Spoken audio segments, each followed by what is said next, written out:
સામાન્ય દેખાતો પથ્થર સામાન્ય વ્યક્તિના હાથમાં આવી જાય તો એ નકામો સમજીને ફેંકી દે, પણ તું એ જ પથ્થર કોઈ શિલ્પકારના હાથની અંદર આવી જાય તો એમાંથી અદ્ભુત અને શ્રેષ્ઠ સર્જન છે થઈ શકે.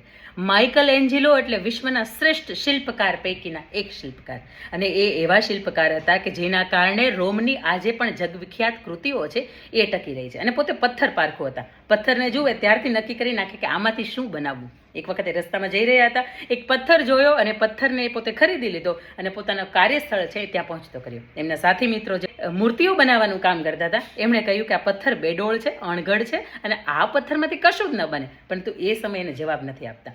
પોતે જ્યારે પથ્થરને છીણા ટાંકણાથી એ પથ્થર ઘડી રહ્યા હોય છે ત્યારે એમાંથી ખૂબ સુંદર મજાનો નિર્દોષ ભાવની સાથે એ પ્રદર્શિત થતો એક બાળકનો ચહેરો અને એની માતાનો મમત્વ ભરેલો ચહેરો છે એ એમાંથી તૈયાર કરે છે. એ પથ્થરની મૂર્તિમાંથી મા મેરી અને બાળક ઈશુની જે સુંદર મજાની રચના છે એ તૈયાર કરે છે. ત્યારે આસપાસના બધા જ લોકો એવું કહે છે કે અદ્ભુત સર્જન કર્યું છે.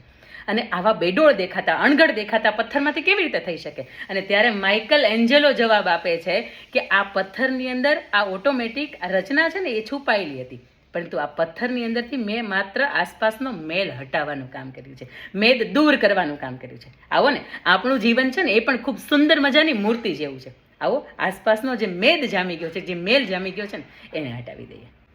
અંકિતાની વાત.